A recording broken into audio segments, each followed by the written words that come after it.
My granddaughter asked me, "What is your favorite Bible verse?" 我的孙女问我说，圣经里面最喜欢的经文是哪一句？ And I said, "It's not really a verse. 我说其实不是一个经文。 It's the winter time, and Yeshua is down in the Dead Sea Valley." 但是在冬天的时候，耶稣呢在那个死海附近的那边过冬的时候。 That's a good place to be in the wintertime because it gets cold up in Jerusalem. And if you're wearing sandals, getting snow in your feet is really miserable. 那个在耶路撒冷在冬天的时候实在是很冷，而且你脚上穿的是那种叫做什么鞋？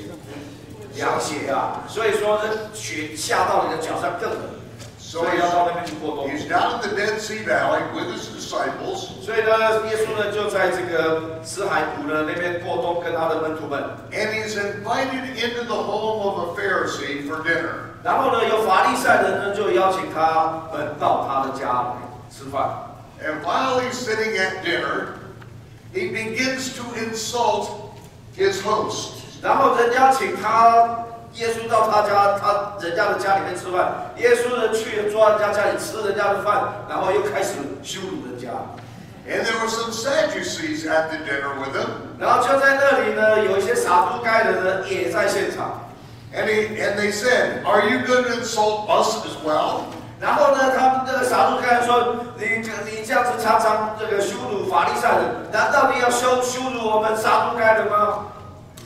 He doesn't answer. 耶稣连回答都没有回答。 He just starts insulting them. 耶稣马上转身过去呢，就开始羞辱这个撒都该人。I said, "That's my favorite Bible verse." 然后这个是跟我的孙女说，这个是我最喜欢的圣经的经文。Because this is the real Yeshua. 因为这是真正的耶稣。He's right in the face of all the religious people. 当他面对这些所谓的宗教的人士的时候 ，It doesn't matter who he offends. 他根本就不管到底是冒犯了谁 He's just telling the truth. 他就直接就是把他的这个真理呢就放下。And I admire that. 我非常那个羡慕，非常的尊重这样子的态度。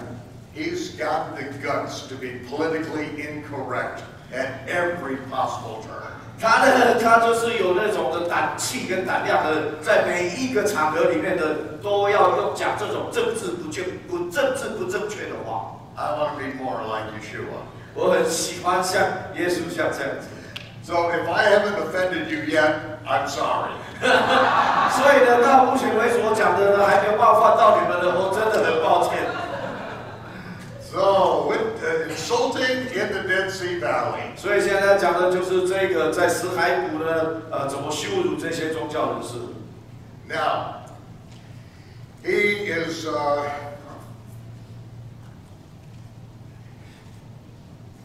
he's with his disciples, and the mother of James and John comes up to him and asks him a question.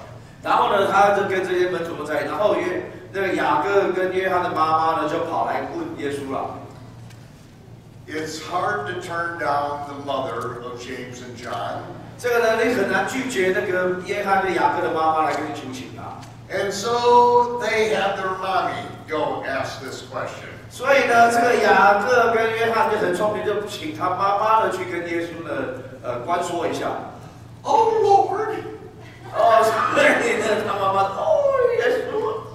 Will you grant that my James and John get to sit on your right hand and on your left hand when you enter your kingdom? 当你得国的时候，你可不可以把我这两个乖儿子，一个叫雅各，一个叫约翰，一个放你左边，一个放你右边呢？ And he said, "Woman, you have no idea what you're asking." 然后呢，耶稣就很客气地跟他说：“夫人啊，你根本为你儿子所求的是在求什么？一点观念都没有啊。” James, John, get in here. 然后呢，耶稣就说：“约翰、雅各，给我滚到这里来。” Are you able to be baptized with the baptism I'm going to be baptized with? 你们有办法？我所要受的这种敬的礼呀，所要受的这个敬的礼，你们有办法？我所要受的敬，你们有办法受吗 ？Are you willing to drink of the cup of suffering that I'm going to have to endure? 你们愿意去喝那个杯啊？是我所要受苦的那个杯，你们愿意去喝吗？ They said, Yes, Lord, we're able. 他们说 ，Yes， 主啊，我们愿意喝。Yeshua said, Okay, boys, you're on. OK， 那耶稣说好 ，OK， 好，很好，那你们会受那个苦的杯的。But to sit on my right hand and left hand, you can forget it right now. 但是呢，至于说呢，你们一个要坐左边，一个坐右边的这件事，你都把它给忘了吧，压根给忘掉吧。 Those are the positions that it's up to my Father in heaven. 这些的那个位置呢，是完全我在天上的父决定的。 And it says the rest of the disciples were moved with envy. 然后呢，那个时候圣经告诉我们说，其他的没有请那自己的妈咪来关说的啦，那些门徒们在那边就很嫉妒、很生气啊。Why? 为什么？ Because once you take the right and left hand of Yeshua up, 你想想看，一旦呢，耶稣的左边跟右边的位置都被他占了以后， all you have are the right and the left hands of James and John. 你所能够做的呢，就只有在约翰跟雅各的右边啊，或左边。 Once those four positions are taken up, now you have the right and left hands of all those under them. 然后呢，当这两个位置又填满了以后呢，你又只能在下一层呢，只能在最外面的两排那个左边跟右边。 When those positions are filled, now the 32 positions under them. 然后呢，在这32个阶层的全部都被填满了以后 Yeshua said, the Gentiles exercise dominion and authority over each other. 那个耶稣就说啊，外邦人啊，他们就是用这样的方式呢，在那个实行他们的权柄来压制，说一层一层这样子，用这个系统来管制。 Their princes appoint the people under them. 然后比如说呢，那个国王的首领呢，就是会讲，就是委任说这个是用左手跟右手的。 But this is not the way we're going to do it in my kingdom. 但是呢，在我的天国里面呢，我们这个天国的法则是不照外邦人的这一套系统的。 He that wants to be great is going to be the one that serves as many people as possible. 那你在我的天国里要称为最伟大的，就是他服侍越多的人是称为最伟大。We are not going to do it like the Gentiles do it with this pyramid system. 我们呢，绝对不会像我在我这个天国里面的这个体系呢，绝对不会像外邦人的这样子金字塔系统这样子的这样的体系。 With Yeshua at the top and James and John and then Peter and then all the way down to the bottom. 就好像耶稣，然后雅各、约翰，然后彼得啦、其他的安德烈啦，什么这样一层一层，大家一排一排的下来。That's something that Yeshua hates. He absolutely hates it. 其实呢，像这样子的那种宗教官僚权柄体制啊，是耶稣恨的，而且是恨得牙痒痒的恨。In the only book that Yeshua wrote himself, 这唯一的耶稣自己所写的一本书啊， the book of the Revelation. 启示录。 Now, remember, he wrote it himself personally, but John was his scribe. 你要知道吗？就是这个写信不见得是他亲笔写，而是呢他口述，然后那个约翰的启示录是约翰的把它写下来的。耶稣跟他讲，他写下来的。 Just like Jeremiah didn't write the book of Jeremiah. 就好像耶利米呢，他没有亲自写耶利米书一样。 Baruch was his scribe.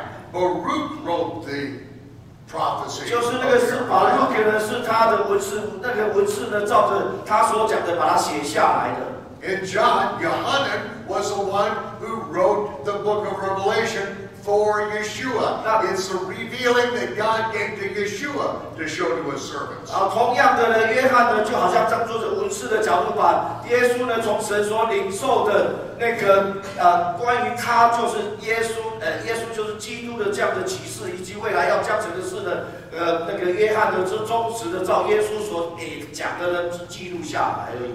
And twice in that book, Yeshua says, "I hate the doctrine and the deeds of the Nicolaitans." 在那一本启示录里面有2次呢，耶稣说：“我恨恶尼哥拉党人的那一群人那一群人。Nicolaitan is a Greek word. 那个尼哥拉党，尼哥拉这个是那个希腊文。It's a compound Greek word. 这是2个字复合起来的。Nico is conqueror.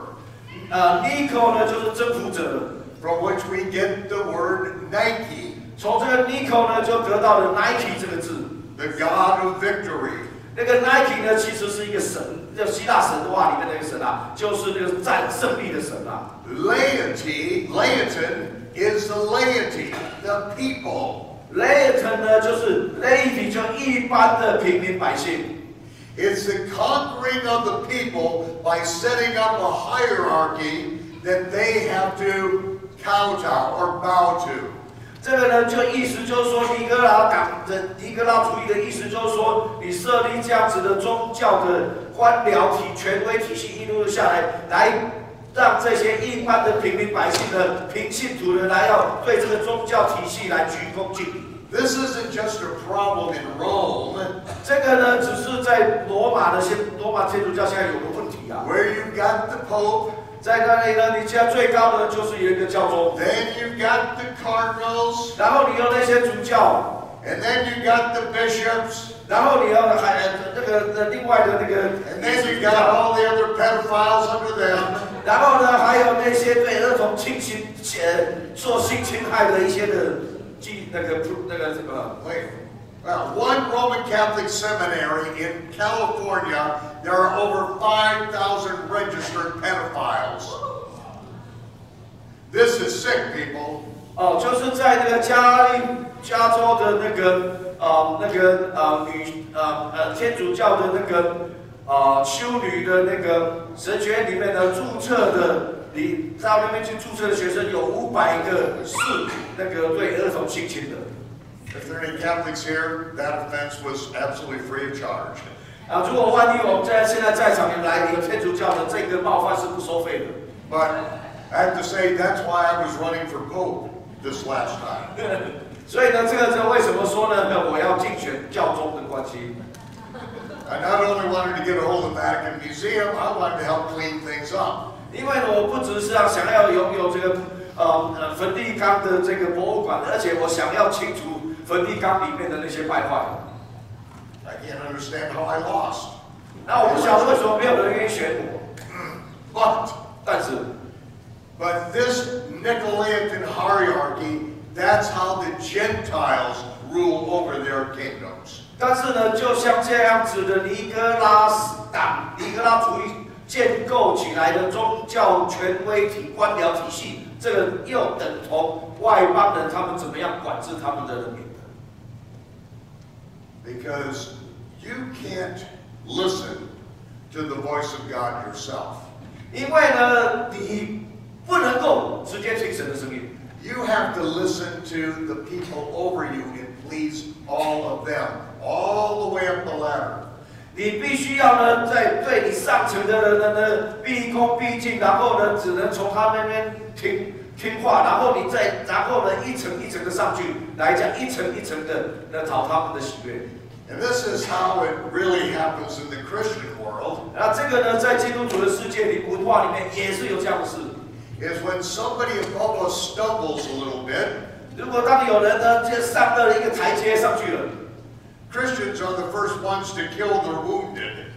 然后呢，这个那个基督徒呢是第一个呢，把那个受伤的呢，把他给那个伤害掉，再进一步的伤害掉。Because if somebody up on this Nicolaitan ladder above me stumbles, then I can take their place. 因为呢，当在这个上一层的那个呢，他万一跌倒的时候，然后呢，我如果能够把他拉下马的时候呢，我就可以上去取代那个位置。It does the same thing that it did with the disciples. They were moved with envy.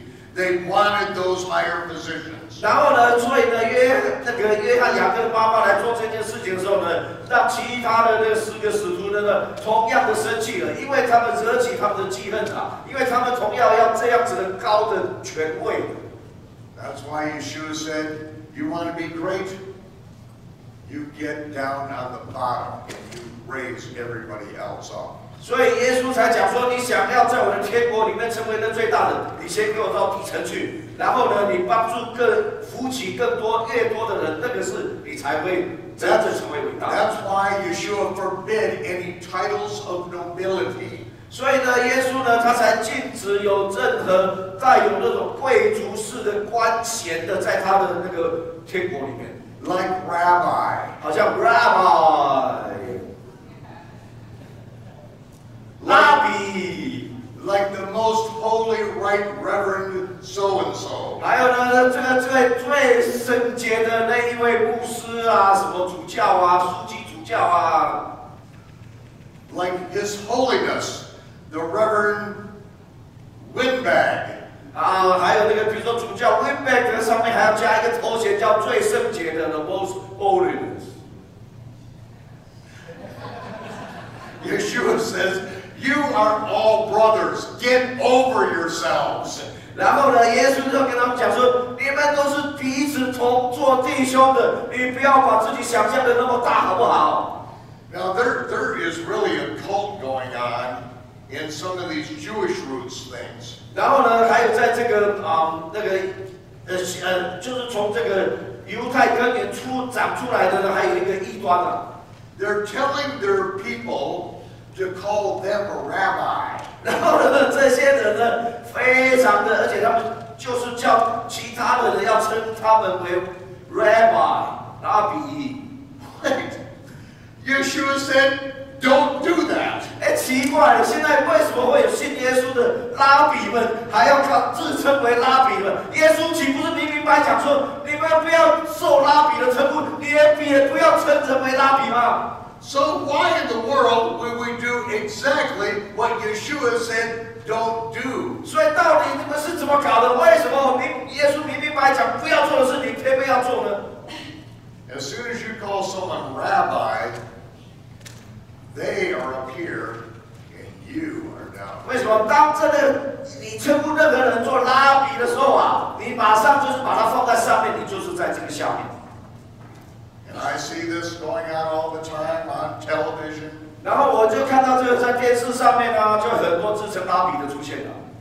These Messianic Jews who were never a rabbi are being called rabbi on television. 而且呢，甚至这些信耶稣的犹太人，他根本过去又不是拉比的。然后呢，他们在电视上面的人家还称他为拉比。 That title never belonged to them. 这个从来呢，他们没有拥有过拉比的这个头衔啊，那怎么信的耶稣又反而有拉比出现了？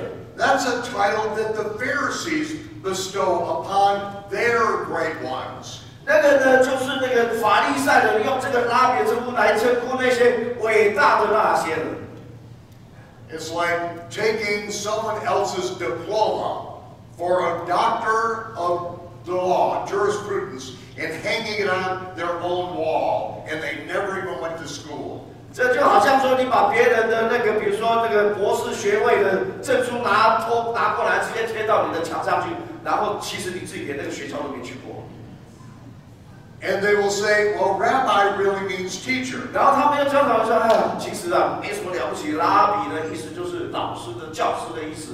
They say that thinking you're as stupid as they are. 他们呢，为什么这样讲？他们认为你跟他们是一样是蠢蛋。 Because more is teacher. 因为真正的那个教师啊，是叫做 more， like Mount Moriah. 好像 the mount where Yahovah will be our teacher. 就好像摩利亚山 Mount Moriah 那个 Mori 呢，然后亚就是亚伟，所以那个亚侯华，所以耶和华会是我们的教师，会教导我们，是这个意思。 So just don't fall in the trap that Yeshua said don't fall into. 好，所以呢，从今以后我们不要再陷入那种耶稣叫我们不要陷入的陷阱里面了。 And so this is one of those major incidents that happens at this time in the winter down in the Dead Sea Valley. 好，所以呢，这就是在这个死海过冬天的时候呢，所发生的事。 Then what happens next? help me here, because we're going to be getting ready. The springtime is coming around. 好，那过完冬呢，春天就要来临了。Okay. We're waiting for the first month of the year. 我们现在就在等待一年的第一个月的出现。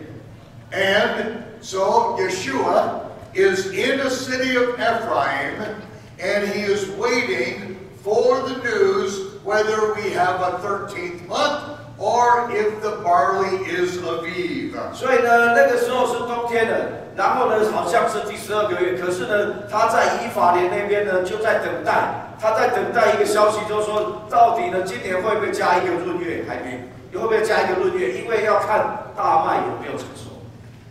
Now we have more than 20 years of calculating to know when the barley is generally going to be Aviv. 我们呢，经过20年的研究跟采集，我们现在大概呢已经非常有一个谱了，就是大麦成熟呢，大概最早不会早于什么时候，最晚不会晚于什么时候。We can go over and we can see Yeshua is waiting in the city for the announcement of the barley, and it is not Aviv. 然后呢，我们就可以知道说，耶稣那时候就在以法莲的那个城市呢，在那里面在等这个大麦有没有成熟，宣告大麦，耶路撒冷大麦是不是阿比夫？可是呢，就真的是没有阿比夫，就在那个时候。Too many days before the vernal equinox. 因为呢，那个是在那个春分时刻的之前的太多天了。And so, what does Yeshua do with that extra month? 所以呢，这一个闰月，耶稣做什么事？ He circumnavigates the entire Galilee and continues preaching for another month before he goes to Jericho and then up to Jerusalem. 耶稣呢就使用这个多出来这个闰月这个时间呢，在巡行的那个加利利海的那个四境的村庄里面呢，然后做了很多的教导，然后就到耶利哥城，然后才上耶路撒冷。Yeshua enters into Jericho. 耶稣到了耶利哥城。 And as he leaves, he heals the blind son of Timaeus. 那个耶稣呢到了耶利哥以后呢，他医治了那个瞎子叫什么 The evening before, he stays. 巴底买吗 ？The name of the blind man. Okay, he is the son of Timaeus. Oh, Timaeus, son of Timaeus. Timaeus. 巴底买 ，OK， 好。 Right. His name isn't Barnabas. It's the son of Timaeus. Okay. Yeah. It's Aramaic. 这是亚拉伯。Hebrew would be Ben Timaeus. 在希伯来文是叫 Ben Timaeus. Okay. Now, and he stays in the house of Zacchaeus. 然后 Zacchaeus. Zacchaeus was a wee little man. 撒该撒该 ，OK， 他住在撒该人家里。He climbed up in a sycamore tree. Oh, Lord, he wanted to see. And the Lord said, Zacchaeus, Zacchaeus, I'm going to your house today. 那撒该呢，就为了看耶稣，就爬到一个很高的那个沙克莫，那个叫做桑树上面去。 Well, I learned that 62 years ago.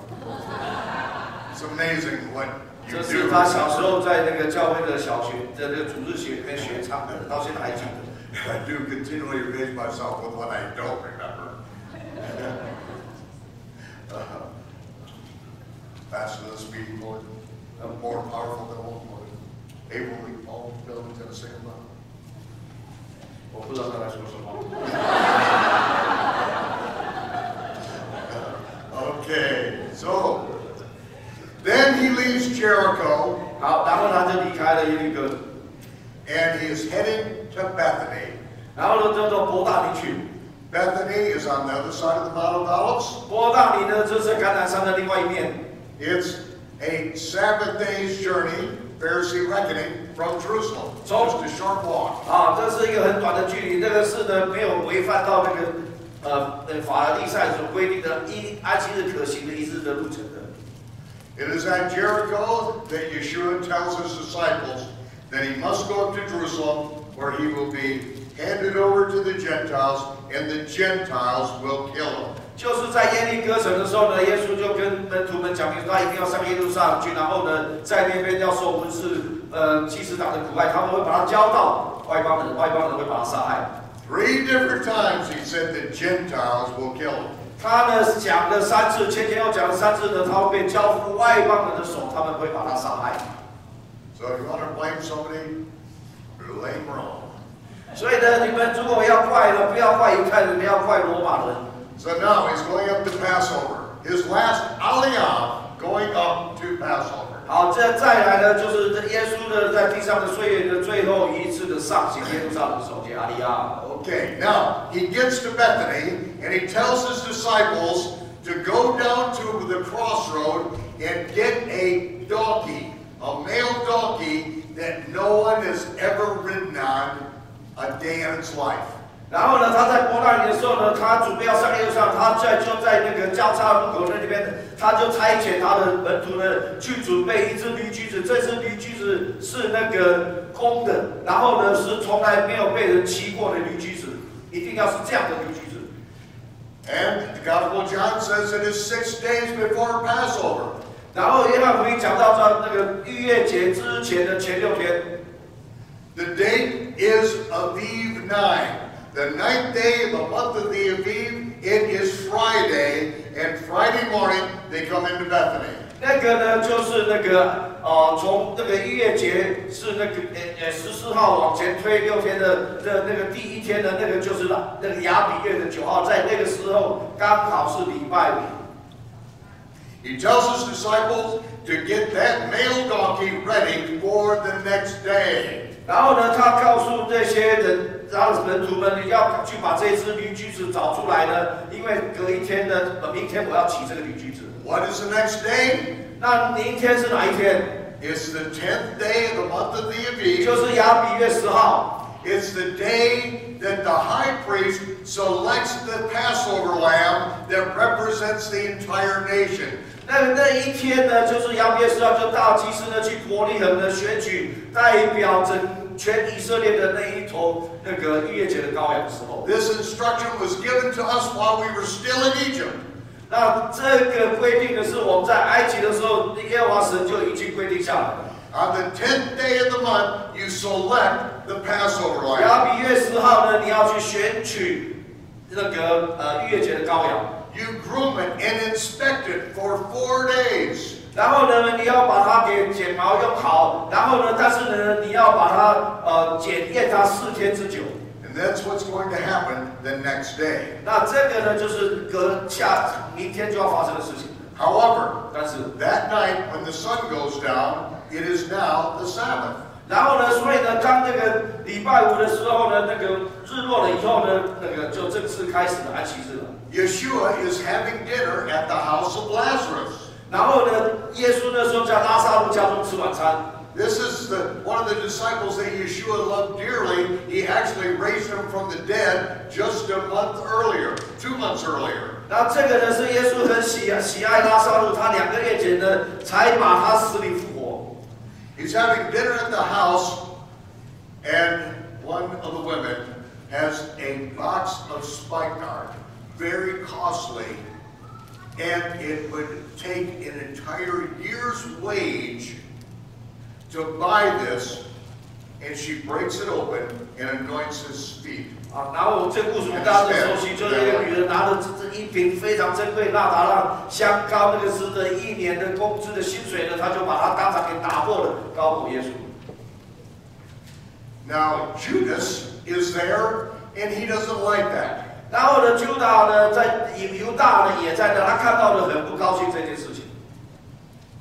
Judas said, 犹大说了 "Why was this not taken and sold and the money given to the poor?" 为什么这样珍贵的纳达香膏，干脆把它给卖了，收集这些钱给那些周济那些穷人，不是更好吗 But John, the author, tells us why he said that. 那个时候呢，大家注意看约翰福音呢，约翰呢这个作者他就直接写出来说，他知道为什么犹大要这么说的理由。Judas cared nothing for the poor. 犹大呢一点都不关切这一些的穷苦的人。He was a thief.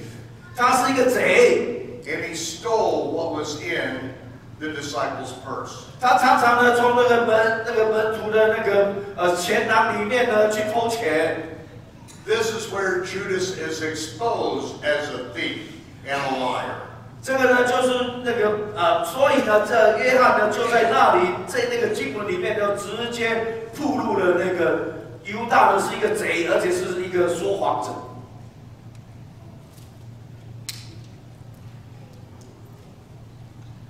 We find out later that he actually buys a field with that money that he's been stealing.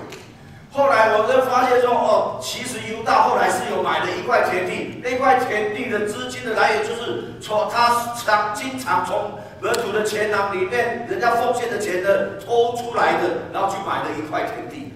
I'm going to jump ahead for a minute 我现在 because 跳到未来去前面去跟你说， okay, 好让所有的事情连在一起。Judas buys a field with the reward of iniquity. 因为呢，经文有告诉旧约经文因为那个犹大呢是用他的不义的工价、不义的报偿呢去买的那块田地。He bought a field with the money he had been stealing from Yeshua and the rest of the 为 disciples. 什么是叫做不义的钱财呢？因为这个钱财呢是他从人家奉献给耶稣还有门徒的这个里面呢，他偷取出来去买的那个田地。After he betrays Yeshua, 当他在他背叛了耶稣以后， he actually goes to that field and he falls on his sword, hangs himself on his sword, and all of his bowels gush out onto the ground. 当他呢出卖了耶稣了以后呢，他是查到了那个他自己买的那块田地，然后呢他就倒在他自己的那个剑那把刀上面，他甚至挂在那里上面，然后呢那个肚肠都流出来这样。That is how you hang yourself in the Bible.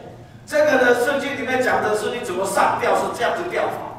You don't hang them with a 13-mounted hanging noose from one of Clint Eastwood's movies. 你不是那个不是说像那个你看那克里斯威特的那个《荒野大镖客》的电影里面，从那个上面挂那个那么长长深深圈地的，还有打很多的结啊，不是那样子的吊法。Like King Saul, he was mortally wounded in combat. 好像那个扫罗啊，对不对？扫罗王他也是在打仗的时候，他也就受到致命的伤了。He asked his armor bearer to kill him so that he wasn't tortured by the enemy. 他叫他的那个帮他带兵器的少年把他杀了一次，他才不会被敌人来折磨。His armor bearer refused to kill him. 但这个持兵器的少年人不敢这样做啊。So Saul put the hilt of his sword on the ground and then put the point in his abdomen and he fell on his sword. 所以呢，扫罗就要把那把他自己的刀叫他把拿过来，然后呢就把他那个刀柄呢放在那个地上，然后刀尖向上，然后他就这样子倒下去， And 挂在那个刀上。 once all your bowels gush out, it's hard to get them back in. 然后而且他挂的那个点是有讲究的，还是要挂在这里。所以呢，当你这样一挂上去的时候呢，你的肚肠都流出来。一旦你肚肠流出来呢，你就死定了。 Now I know what some of you are thinking. 我现在知道你们现在脑筋里面有些人在想什么。 The reward of iniquity was the 30 pieces of silver that he sold Yeshua for. 其实他难道圣经讲他用那个不义的工价、不义的钱财去买的那块田地，岂不是那个30舍客勒的银子，他出卖耶稣的报偿吗？ No. 不是的。 He took those 30 pieces of silver back to the priest in the temple. 那个卖耶稣的那个钱30舍客勒银子，他那个时候他回到了圣殿，然后把这钱就还给那些祭司们。 The priest said, "This is blood money. This cannot become hektish. This cannot be sanctified temple property again. It's blood money." We are not going to receive it.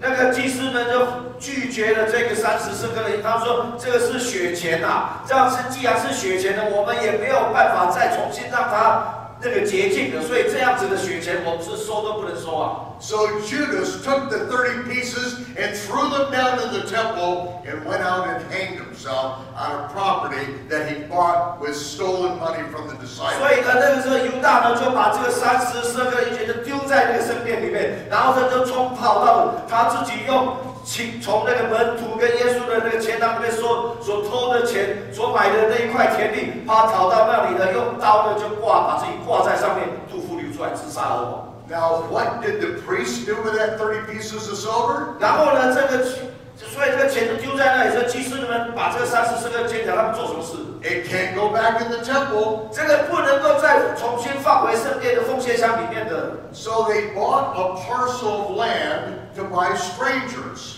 所以呢，他们就买的那个一块地来埋葬那些外邦的那些。To bury strangers. Did I say bury? Yeah, bury. To bury strangers. Yeah. What land did they buy? 那一块田，他们是买哪一块田啊？ It was cheap. 很便宜。It was called a gross hematos, the field of blood. 哦，那一块田呢，就是叫做血田。It was the field that Judas bought and hanged himself on, that they later bought with the 30 pieces of silver. 这就是呢，犹大呢，因为呢，他在那个他自己买的那个田地上面呢，这样子肚腹挂在那个刀上，肚腹气绝而死啊。所以呢，那块地呢，就是叫做血地或是血田，没有人要买，所以那个变成很便宜。所以那个祭司们就把犹大当初把丢在那个圣殿里面的那个34个银子呢，拿来回来买这一块当初犹大偷钱过来买的，从那门徒啦，那边钱囊偷钱出来买的这一块血田，把它给用这30块啊，30个圣哥都买回去，买掉。So those familiar with the prophecy of Zechariah, now you know how it all fits 所以 together. 这样子呢，你才能够呢，把那个新约里面的经文跟那个旧约里面撒迦利亚书的那个预言呢，把它完整的串在一起，拼图完整。Now, 现在 we're going to step back in time now. 好，我们现在回到比较 We 之前的时 already 光。hung Judas. We better step back and find out what happened before then. 我们刚刚才把那个犹大挂在刀子上，我们现在再回到前面的日子。The next morning, after dinner at Lazarus' house, it's Aviv 10. It's the Sabbath. 好，那天早上呢，就是那个亚比月10号了，而且呢，那个是安息日。Aviv 10 is always when the Passover lamb is selected. 那个亚比月10号，每一次都是一定是亚比月10号那挑选那个羔羊。But this particular year, Aviv 10 happened to fall on the weekly Sabbath. 然后呢，那一年很特别，这个亚比月10号刚好就是一周的周安息日那天。So, Yeshua told his disciples to gather all of the disciples at the north gate of the city. 所以呢，耶稣就告诉他的门徒们，把全部都聚集到那个耶路撒冷城的北部的那个北面的城门口。Now, don't think 12 when you think of disciples. 你不要，我跟你讲那个门徒的时候，不要想到只有12个。There were thousands and tens of thousands of disciples following Yeshua in the Galilee. 有成千上万的这些的门徒们跟随着耶稣在加利利亚。Where are all of those disciples now? 这些成千上万的这些门徒呢，现在在哪里？ They've come to Jerusalem for the Feast of Passover. 他们也是一样要来到耶路撒冷守逾越节。 They are there for this rehearsal that King David put in place. 他们呢来到那里呢，就是要来守这个节，同时来预演那个大卫王的事先就已经写好的程序了。 Remember, it was King David that wrote the liturgy for the temple. 你记得那个大卫王呢，他是为那个虽然那时候圣殿还没有盖，但是他已经为圣殿的那个祭司们所要执行的那礼仪程序，他已经事先都把它写好。The Psalms are the songs that were sung by the Levites and by the people. 比如说啊，大卫所写的诗篇，就是已经是准备好了给未来圣殿盖好的一些祭司们呢，他们在圣殿里面在不同的时候要吟唱用的。Remember on the day of Pentecost what Peter said about David? 还记得那个在那个五旬节的时候，彼得站起来讲到说，他提到那个大卫吗？ This is in Acts chapter 2. 在那个使徒行传第2章 David was a prophet who saw beforehand the coming of the Messiah. 好，那个他就这里面讲明了说，大卫是一个先见啊，先知啊，他在异象中早就已经看到了说，未来弥赛亚会怎么样来临啊，来到以色列的当中，来到耶路撒冷。 David did all the liturgy for the temple that showed the Messiah and how he would fulfill the spring feast of the 所以 Lord. 呢，大卫呢就写下来这些祭司们的这些的礼仪的程式呢，因为呢这些呢越呢要符合那个他所看见的那个弥赛亚要来的时候，当时的那些场景要怎么样，跟他所看到细节完全应验起来，所以他就这样子规定下来。So early in the morning, 所以就在早上， on the 10th day of the month, 就在亚比月10号。 a column of two priests standing across from each other made the way all the way from the Temple Mount out to the north gate of the city. 所以呢，就从那个圣殿上呢一直下来呢，成千的这些的祭司们要一样穿成2排呢，一直排列下来到耶路撒冷城的北城门。 They have palm fronds in their hand, standing at the ready. 他们呢就站在那里呢，然后手上要拿着棕榈枝啊。 Hundreds of thousands of Israelites have come into town and they have cut off cedar boughs and palm branches for this very event. 然后呢，成千上万、几十万的那个以色列男丁上在耶路撒冷来守节，他们也砍了很多的棕榈枝，还有那个西达那个香柏木，然后呢，在这边站在那里要守节啊。 The high priest and his small group of priests, his entourage, walk out of the gate between those priests and go out to Bethlehem and select the Passover 所以 lamb. 呢，大祭司呢要带着他随身在他旁边的那些的祭司们呢，那一小群呢要通过刚刚所描述的那个2排的那个大祭司们呢，然后通过他们，然后他们所这些的那个棕榈树所组成的那个墙当中，他这样一直走，然后要走出去耶路撒冷，然后到伯利恒去选取逾越节他所要用的那头代表以色列的羔羊。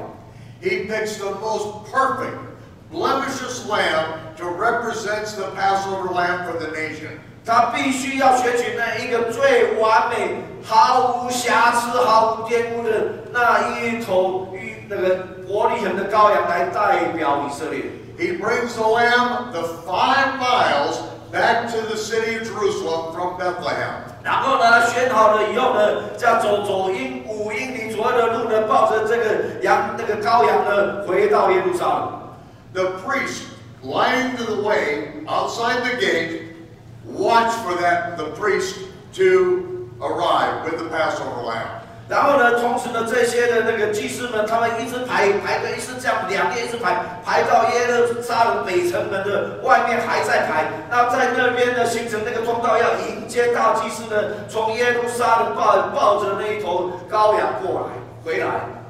When the high priest comes from Bethlehem, the priests separate so the high priest can walk in the middle, right down between the rows of priests, lining the way to the temple now. OK， 所以他们呢，这些祭司们呢，他们站在那个北城墙那边聚集在那边，这样很紧密的站着。可是呢，等到那个大祭司看到大祭要过来之后呢，他们会分开来，然后把这个通道让出来呢，然后让大祭司跟他那一小群的祭司们呢，跟着这个羔羊呢走进去。 This is how the rehearsal went every year for 1,000 years. 这个是大卫呢所写下来的这个程序啊，几千年来就是照这样年复一年的照这样预言的。all the priests began waving their palm fronds 然后所有的祭司们都拿着手杖，棕榈枝开始摇晃着， and crying in unison, Hosanna in the highest. Blessed is he that comes in the name of the Lord. 然后和散那他所有的几千的大祭司一起高喊说：和散那归于至高神，那奉耶和华名来的以色列王是应当称颂的。 And the high priest leads the Passover lamb up to the Temple Mount, where it is tied to a stake and inspected for the next 4 days. 就在这一些一大的群众这样呼喊声中呢，大祭司呢就牵着这一头伯利恒的羔羊啊，然后一直到圣殿山上面，然后把这一头羔羊呢系在那个圣殿的祭坛的那个坛的一个角，把它圈起来在那里。When the priest begins shouting out, Hosanna in the highest, all the people that have come up to the feast grab their palm fronds and rush down to that place to cheer in. Hosanna in the highest. Blessed is he that comes in the name of the Lord. 然后当这个祭司们呢开始呢摇晃着棕榈枝来高喊出来说：和散那归于至高的神的时候，而且是那奉耶和华名来的以色列王是应当称颂的。然后那个时候呢，几十万的这些以色列人呢，同时也从他们所住的地方呢，把他们事先砍下来的棕榈树枝呢，也抱过去参加这个伟大的阵容，跟他们一起来呐喊。But this year, it went down a little different. 但是今年的这个场景呢，有一点变化。While the priests are waiting for the high priest to return with the Passover lamb, 就当这些的那么多的祭司们站在那里呢，等这个大祭司从伯利恒回来。all of Yeshua's disciples have been gathered around the north gate along with the priests. 然后呢，结果呢，耶稣已经事先派了门徒们过去到那里，就在那里跟这个城门口呢，跟这些的祭司们呢，全部都围在那里。The high priest is making his way back from Bethlehem with the Passover lamb. 就当这个大祭司呢，跟着这个伯利恒的羔羊呢，要走回来的时候 But from the opposite direction, Yeshua is riding in on the back of a male ass that has never been ridden before. 然后呢，就大祭司从这个方向回来，从这个方向回来。但是呢，耶稣呢，那个时候呢，耶稣呢骑着一头那个公的没有人骑过的驴驹子呢，从另外一个方向进来。Why did Yeshua specify that this male colt must never have been ridden before? 为什么耶稣特别要吩咐门徒说，你们要帮我找这驴驹子呢？是公的，而且是从来没有被人骑过，没有做过任何功的。Because Yeshua must make his triumphal entry into Jerusalem according to the prophecy that he will come in on a male colt. 因为呢，第一个呢，耶稣呢必须要根据那个旧约撒迦利亚书的预言，他必须要应验这个，他一定要骑着驴驹子，而且是公的驴驹子，要进耶路撒冷的。But the day this must be fulfilled happens to be a Sabbath day. 可是呢，今天呢这一天特殊的一天，偏偏刚好是碰到安息日。And the Torah says we are to give all of our animals rest on the Sabbath day. They're not to work. 那妥拉明明白白的规定，到了安息日是不食日的人要休息，连那个动物呢，你也是要让他们休息，不能够让他们做工。How is he going to do this? 那所以呢，这就是难题，要怎么来解决呢 He's going to ride in on an animal that doesn't need a day's rest because it's never worked a day in its life. 那他这呢，所以呢，他特别要选取找这一头驴驹子呢，他是这一辈子从来没有负过重，从没有做过工，也没有人骑过他的这一头驴驹子，因为他从来没有做过工，也没有负过重，所以呢，他不需要那个安息日的休息的。So Yeshua is approaching from the opposite side, from Bethany.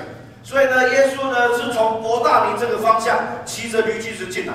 His disciples part the way for him. 然后呢，聚集在那个城门口的这些门徒们呢，看到他骑驴就这样，他们就赶快让开来，把这个通道给让出来。He rides strides into the corridor.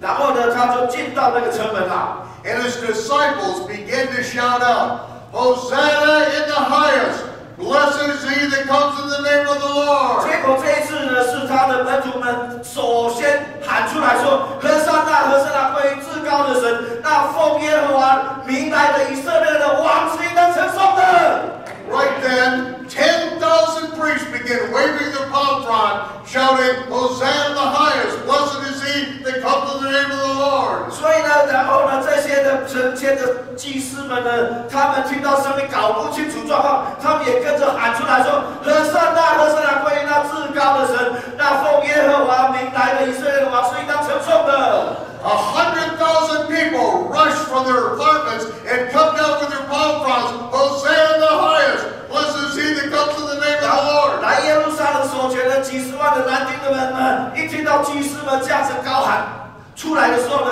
他们也同样，他们处处抱着他们众民子，也跑到现场，然后呢，几十万人大声的大合唱，高喊出来说，加入这个阵容说：“和散那，和散那！那奉耶和华名来的以色列王是应当称颂的。” The priests then yell at Yeshua. 然后呢，那些祭司们呢，反而就开始那个斥责耶稣了。Tell your disciples to shut up! Quit saying this! 赶快命令你的门徒们住嘴，不准再这样子讲。He said, I will not. 那耶稣当场说：“我才不 I will not. 我才不呢！” And the rocks have to be given a voice. The rocks will cry it out. 如果他们今天不这样子喊叫出来的话，连石头都要跳起来呼喊的。Why? 为什么？ This is the day you've been rehearsing for 1,000 years. 就是今天你们千年来一再的预言，在预言的这个场景，就是为了这一天正式上演做预备的。I'm not finished. Stay with me. 还没讲完。 This is the day you've been rehearsing for 1,000 years. 千年来啊，就是这样子一再上演预言的戏码。 This is the day that the Passover Lamb, who was born in Bethlehem, makes his triumphal entry. 这一天啊，就是在耶和华的日子指定好了，这是真正的指定的政治标记的逾越节的羔羊，神的爱子耶稣啊。然后他也真的是出生在伯利恒啊，然后就在那天用弥撒的身份进到耶路撒冷啊。 I said, stay with me. I'll get somebody else to translate. You can't find a better one. I can't find anyone who's enthusiastic. Okay, I forget what I was going to say now. So, Yeshua goes down that path, and for the next 4 days, he is on the Temple Mount, and everyone is trying to find fault with him. That's their responsibility. 那就未来的4天呢，耶稣呢就到了圣殿山，然后各方面的人都要来检验耶稣，想要从他口中要查出任何的罪来。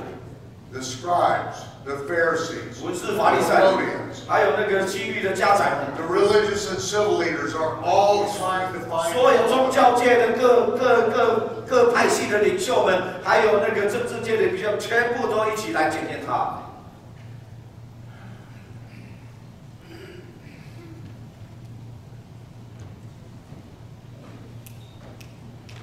Delayed reaction. So for the next 4 days, the inspection of the Passover lamb. 所以接下来约翰福音里面所描写的场景，就是那4天耶稣作为逾越节的羔羊，被这样子一再的检验。 Matthew 23 is the Yeshua's last address to the nation of Israel on the Temple Mount. 马太福音23章呢，就是记载了耶稣最后一次对以色列的百姓讲话，在那个圣殿山上面。 This is the most incredible message since the Sermon on the Mount in the Galilee. 这个呢，是自从那个加利利他的登山宝训颁布他天国的宪法以后的最伟大的一个讲道。 This is where he tells his disciples in all of Israel, do not follow the Takanot of the Pharisees. 这个就是在那里，他再一次的强调他的门徒们跟那些百姓们不要遵从法利赛人所制定的塔干罗。They want to call their great ones rabbi. You don't do that. 他们呢，要喜欢称他们那些伟大的那些拉比们称为他们伟大的，让他们教导，但是你们不要效法他们的行为。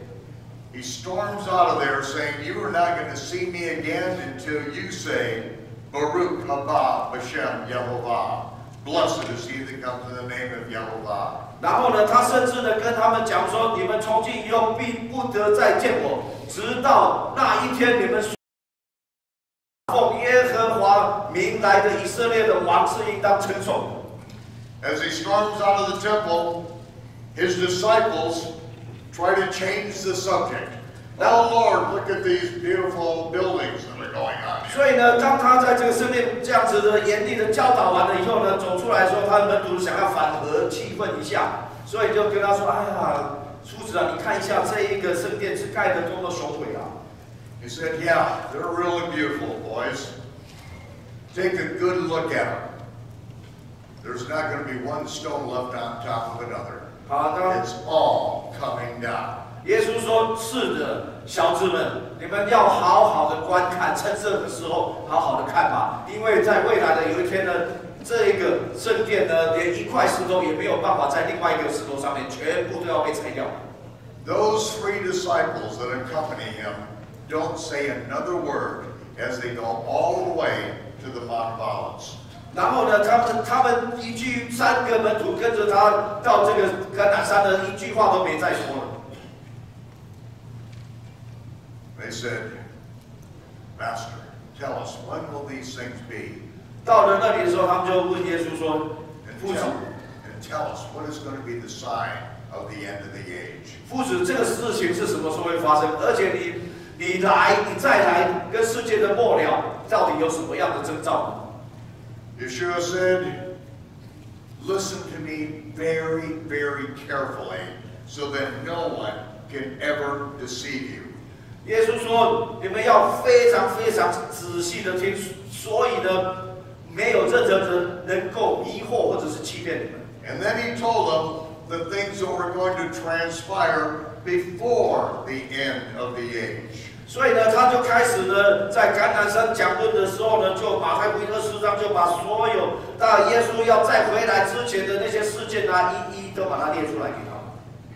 And he said, "In this gospel of the kingdom, the one I've been preaching, this gospel must be preached in all the world for a witness." 然后他就说，我现在跟你们传讲的这个天国福音，必须要被传讲到全世界。So I'm telling you what Yeshua said. 我现在就是告诉你们耶稣的教导。Don't worry about the end of the age. 在这个世界的末了，这个你不要去担心世界的末了。Our job is to make disciples and teach them what Yeshua taught. 我们的任务呢，就是要去教导所有的人，耶稣的对我们的教导，那个天国福音的教导。That's our job until the very end. 那个是我们的工作，一直到这个末时来到的时候，我们都要一直这样子做。We are not to get distracted by the New World Order taking over America and the rest of the world. 我们是呢不会被这些所谓的那个新世界政权啊，他们要新世界秩序政权，他们要怎么样要攫取美国啊这样的事情来担忧。There's plenty of evil in the world, and it's going to keep getting worse. 在这个世上充满着这些邪恶，他们这些邪恶只会变得越来越邪恶。He said, "Unless those days would be shortened, no flesh should be saved." 因为呢这个样子一直邪恶下去呢，所以呢，耶稣说，如果那个日子没有减少的话，没有任何人能够存活了。Mankind is going to bring themselves to the brink of destruction through their idiocy, through their stupidity, through their satanic dabblings. 这些的人类呢，到了越到末时的时候，他们要经过他们的无知跟那个对那个撒旦的崇拜呢，他们会把人类自己就会把整个人类趋向带到这个灭亡的边缘啊。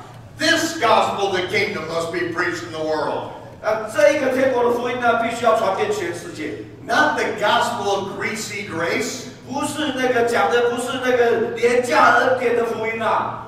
Not sloppy agape. 不是那个好像那个很糊弄的那种那个叫做那个无条件的爱啊。Not the gospel of easy believism. 然后也不是那种福音说，哎呀，你只要简单相信，讲这几句话就可以了。Not the church of seeker friendlyism. 然后呢，也不是说要让新来的觉得很舒服一点，都不会被冒犯到，他们很容易就听懂的那样子教会。What I have been teaching, what I have been preaching, that is what I want you to preach in all the world until the end comes. 我现在一直不停的教导你们的，就是这个天国的福音啊！我训练你们就是要出去传讲这个天国福音，就传这个天国的福音，一直传到世界的末了。Then he says what it's going to look like when he does return.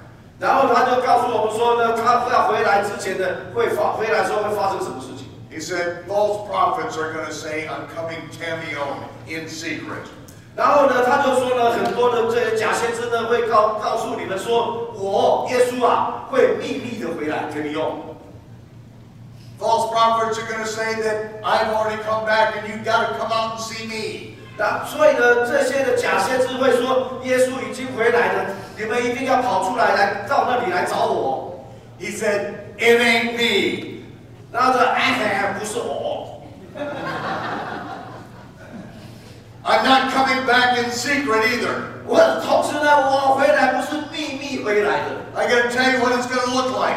我这现在就告诉你，他回来那个场景是什么样的场景 Like lightning ripping the sky open from the east to the west. 是那个好像闪电啊劈下来的时候呢，是把那个天呢分成两半一样这样子的。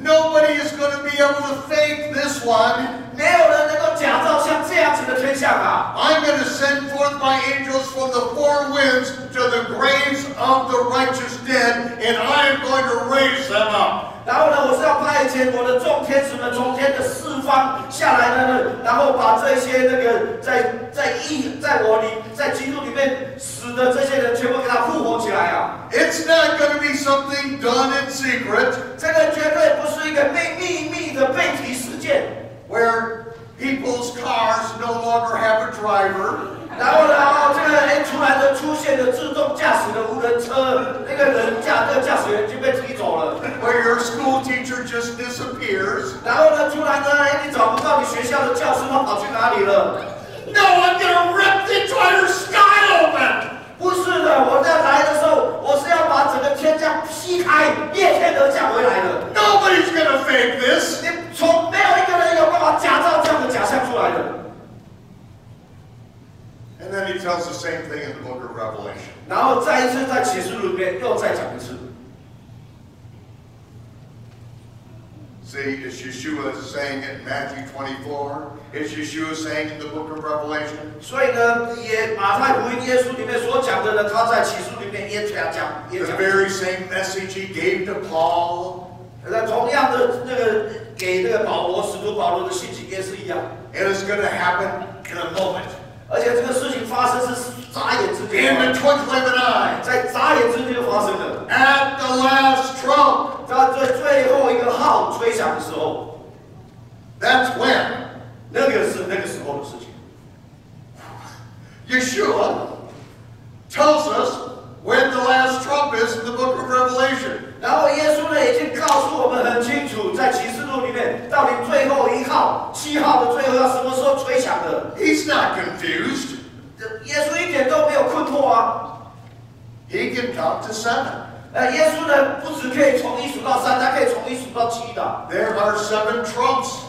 OK， 他那个有7号啊。 And when the last trumpet sounds, 然后第7个号吹响的时候啊 the mystery of God is executed. 神的奥秘就被执行了。 The righteous dead are raised and rewarded. 神的奥秘是什么？就是说那些义人呢，从大到小呢，复活得赏赐的时候到了。 And he will now destroy those destroyers of the 从 earth. 那个时间点开始呢，他要败坏那些败坏世界之人的时候也到了。I just wanted to make a 30-second comment on this. 好，我现在要做30秒钟的这个 How I can go 讲解。 on. The next day of Eve 13, final preparations for Passover. 下一天就那个亚比月13号，那个就是逾越节前一天，那个叫做预备的日子，预备逾越节的日子。 They've been staying in Bethany all week. This is the day they moved to Jerusalem and they rent an upper room. Probably get it free.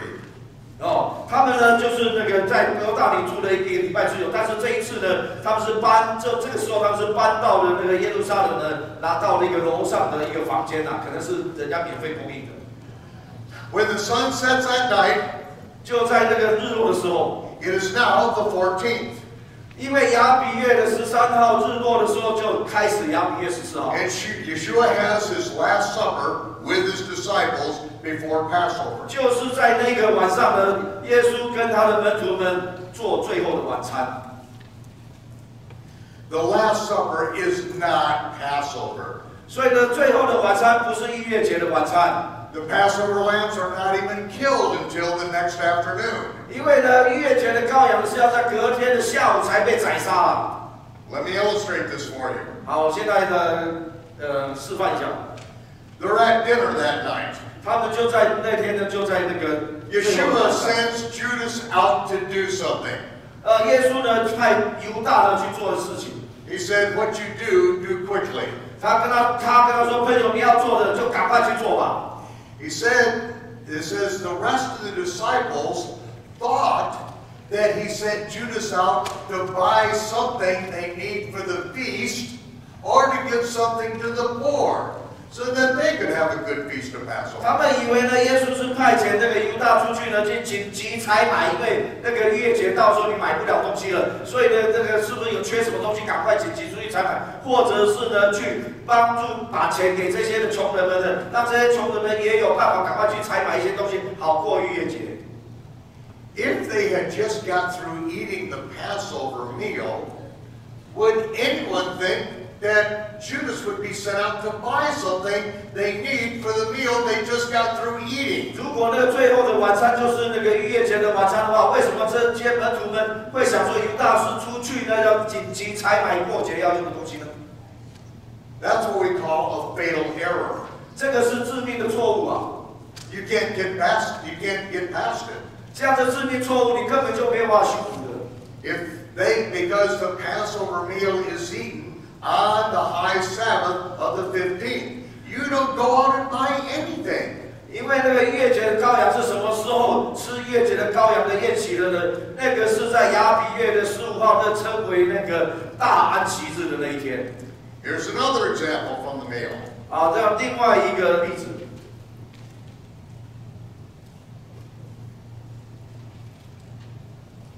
Yeshua said to his disciples, "Did you lack anything when I sent you out without an extra coat?" 哦，耶稣说：“当我差遣你们出去的时候，你们有缺少什么东西吗？任何的供应上面的缺少吗？” He said, "No, Lord, we never lacked a thing." 没有啊，我什么都没有缺少过。 Okay, now I'm going to tell you to do something. 好，但是现在我要叫你们做一件事情。 If you've got some money, 如果你身上还有多余的钱， or if you've got an extra garment, 你要多一件的衣服， go out and sell it, 去把它给卖了，给当了。 and buy yourself some swords. 你要去买刀。 Now, if they had just gotten through eating the Passover meal, is Aaron's park and pond open right now?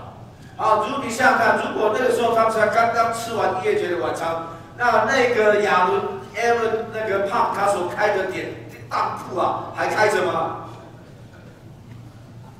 No, you're not going to buy or sell anything on the high Sabbath. 不可能在这个大安息日那天什么都买不到。 Peter said, 彼得说 "We've got 2 swords here, 我有2把， and a 357 Magnum." 而且呢是那个3.5口1.5口径的。 Yeshua said, "That's enough." OK， 够，比如说够了。I'm going to be taken from you. You may need some personal protection, but we're not trying to take over the world, boys. OK， 我这2把我要把你收走1把，因为呢，我不是要叫你用武力来攫取这个世界的，你可以用1把刀来防卫你自己就够了。But there's something bigger here. 但是还有一件更重大的事。In the garden, Peter pulls out a sword and cuts off the ear of the servant of the high priest. 就在那个克西马尼园堡，彼得呢把那个刀拿出来，就砍了大祭司的仆人的一只耳朵掉。Those soldiers are going to arrest everyone now. 那这些的士兵呢，现在呢就必须要把所有人都逮捕起来。But Yeshua picks up the ear of Malchus, wipes the bloody ear off on Peter's jalapeno, and sticks it up on the side of his head, and he's healed.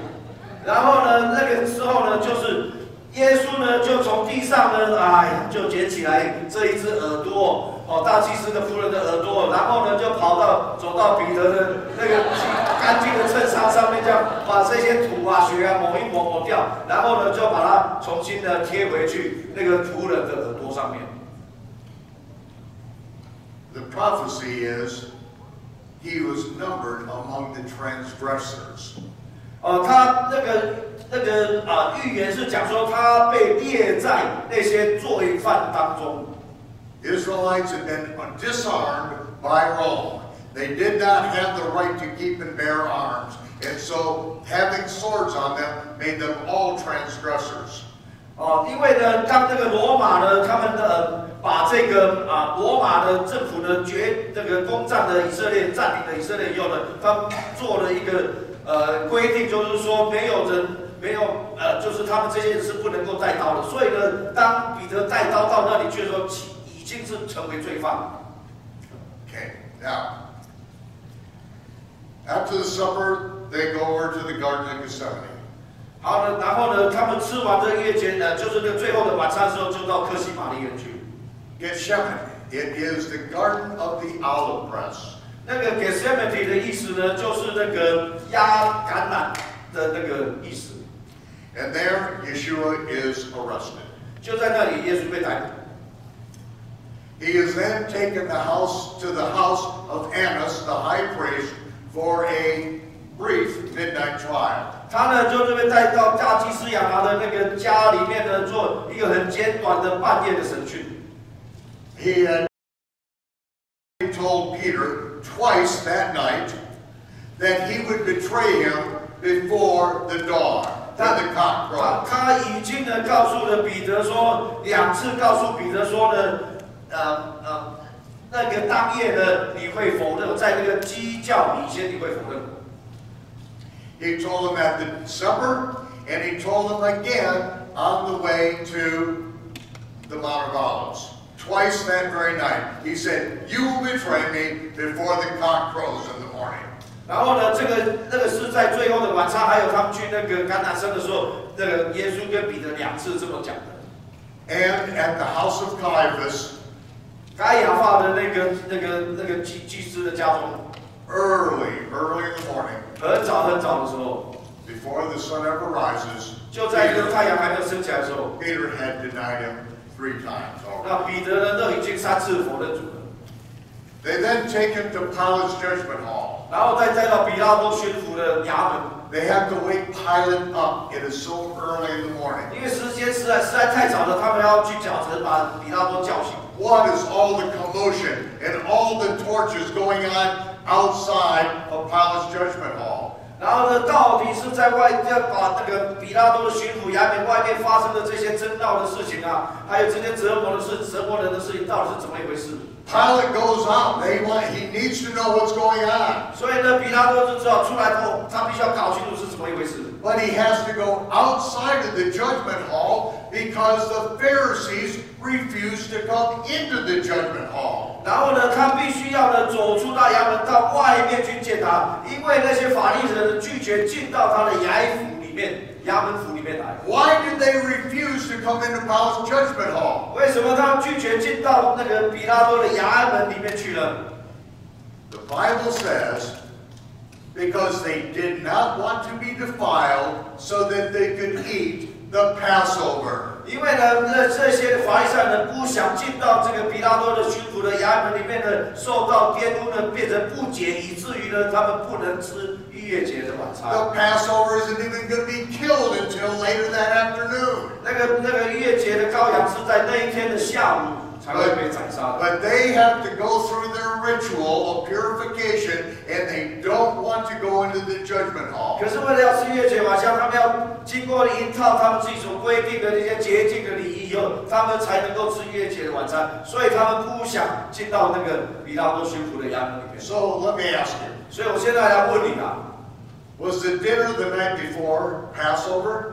所以这个晚餐呢是在那个逾越节之前吗？ It's impossible. 这不可能啊！ It was the Last Supper before Passover. 这个是最后的晚餐，是在那个逾越节之前一个晚上进行的。 Now I bet somebody told you that the Galileans kept Passover a day early. 然后呢，我想呢，有些人可能听过说，人家告诉你说，加利利人呢，他们是提早一天过逾越节。 That came out of Dallas Theological Seminary. 这个是呢，从那个达拉斯的那个神学院出来的。 That is the stupidest thing I've heard in my life. 这是我这一 They made it up. It's pure nonsense. 这是呢，我这一辈子听过最荒谬的一件事情啊！这个是完全没有道理的。 But they just got to make the Last Supper Passover so bad, they will do anything.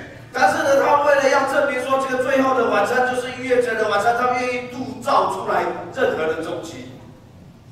If anyone ever tells you that, here's another reason: just slap them. 啊，如果有人跟你讲这个呢，就是另外一个正当的，你可以打他的耳光的。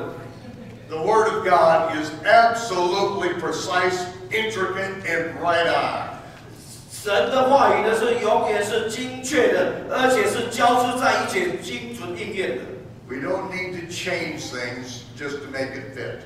我们不用去改铸造一些东西，想要让它来那个合在一起。 So Pilate has to go all the way out and find what is the reason that they have Yeshua in the judgment hall. 所以呢，他们这现在就是要搞清楚到底为什么他们要把那个耶稣带到他的那个审判堂来。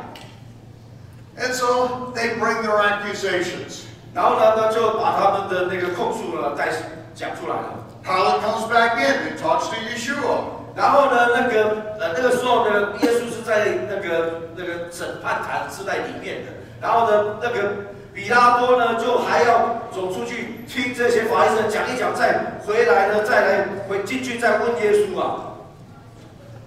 This is no concern of Rome. This is their religious 这 nonsense. 个根本跟罗马的政治的一点关系都没有啊！这个是完全是他们自己宗教内部的纷争。 He goes back out and talks to the Pharisees. 所以呢，他比拉多呢又得走到外面去跟这些法利赛人法利 They 赛人讲。 said he's causing all sorts of trouble in the Galilee. 然后这些法利赛人回答说，他在加利利的制造了一大堆的乱子。 Pilate says, "The Galilee? Why didn't you tell me?" 所以比拉多一听说加利利，你为什么不一早就跟我说？ That's Herod's jurisdiction. That ain't my problem. 这个是希律所掌管的那个地的范围啊，跟我一点都这个烫手的山芋不是我的啦。 So Pilate has his soldiers march Yeshua up to Jaffa Gate, up to Herod's palace. 因为呢，然后呢，他当时就赶快叫他的士兵呢，就押着耶稣呢，经过到那个加法耶路撒冷城的那个加法 gate 那边的，因为那里有希律的那个希律王的行宫，他也在那里过节啊。 Herod hasn't even had his morning coffee yet. 然后呢，那天早上已经很早，他连那个希律连还来不及喝咖啡啊。 But they said, Yeshua, Pilate brought Yeshua. This is the one you've been wanting to see, this guy. 然后呢，那个希律的家长赶快来通报，那个比拉多呢带着耶稣来见你的，这个人是你一直就期待要见的人啊。 And Herod was really sincere. He wanted to meet him. 然后那个希律是真的很热切，想要亲自见到耶稣啊。 It says that he thought maybe he would do a miracle for him. 因为他想说，可能耶稣呢会当场的表演一套魔术看啊， like pull a rabbit out of a 好 hat. 像呢，比如说呢，从帽子里面把一个兔子抓出来， Maybe a card trick or something. 或者是扑克牌的这种神奇的扑克牌魔术啊。 So they bring Yeshua in before Herod, 所以呢，把耶稣呢带到希律王面前， and Yeshua just stood there and didn't even acknowledge the king. 所以耶稣呢就这样子沉默的站在那，他甚至拒绝承认这一位王。 Herod spoke to him, and he just stared at him. 那个希律呢跟他讲话，可是呢，耶稣呢就是只是眼睛瞪着他看而已， Didn't answer him a single word. 一个字都没有回答他。 Herod is starting to fume. 然后呢，这个时候呢，希律开始不高兴。 Oh, so he's the big king of Israel, huh? 哦，你跟他们说你是犹大的以色列的王啊？ Oh, excuse me. I thought I was the king, but no, he's the big king of Israel. 我原来考了半天，我搞错了，我以为我希律才是以色列加一派的王啊，原来不是，是你老兄才是以色列的王。 Bring out the royal robe and wear the big king from Israel. 哎呀，赶快啊，黄袍加身啊，把为这位以色列自称是犹太人的王的黄袍加身啊。 See, it says they mocked Yeshua. 然后经文里面就讲，他们就这样子操弄耶稣， They weren't beating him. 他们那时候没有打他， They were goading him, trying to get him to say something. 他们就是这样子来嘲弄他呢，想要刺激耶稣讲一个话出来啊。 But he wouldn't even open his mouth to the king, Herod. 但是呢，耶稣呢，连嘴巴张开讲一个字都不愿意，在这个希律王的面前。 So Herod said, I don't know what to do with this guy. Take him back to Pilate. So Herod and his guard marched Yeshua back down to Pilate. 所以呢，那个希律说：“哎呀，这样一点都不好玩的啊！你们就把他再给他送回去那个比拉多那里吧。”所以呢，那个士兵呢，比拉多士兵呢，又把那个耶稣呢，又押回去比拉多的那个巡抚的衙门。 I see from the time we're going to have to be short. OK， Okay? They get down there, and Herod and Pilate have always been at enmity with each other, but this day they become friends. 圣经告诉我们说呢，希律跟这个比拉多本来呢彼此为敌的啊，但是从这一天以后，他们就变成了好朋友。 Because they both have a problem, and they're just trying to figure out what to do with it. 因为呢，共同经历了这个烫手的山芋，不知道怎么做。 So Pilate finally has Yeshua beaten. 所以呢，比拉多呢就把耶稣交付给士兵鞭打。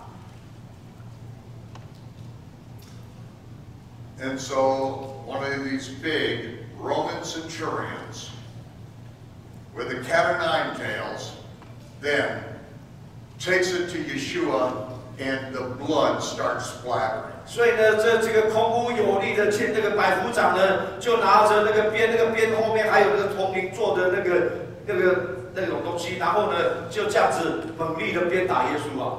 Pieces of flesh are being ripped off him, and Yeshua does not cry out.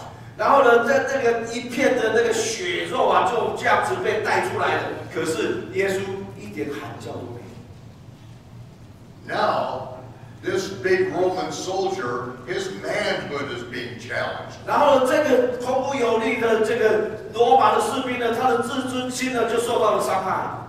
He can't make this man cry out. Well, watch this second one. And he straps it into Yeshua and rips some more flesh from his back. 啊，你记好第一鞭下去呢，不能够让你狂呼狂嚎，好看这一鞭，所以呢第二鞭更猛力的下去，然后更大片的血肉就这样子飞出来，被带出来。 Everyone watching starts to cringe. Their stomach is turning. They've never seen anyone so mutilated in their life. 他们呢，就是在作为观看的人呢，看到说整个那个胃都要翻转过来，他们从来没有看到一个被鞭打到那么惨的地步。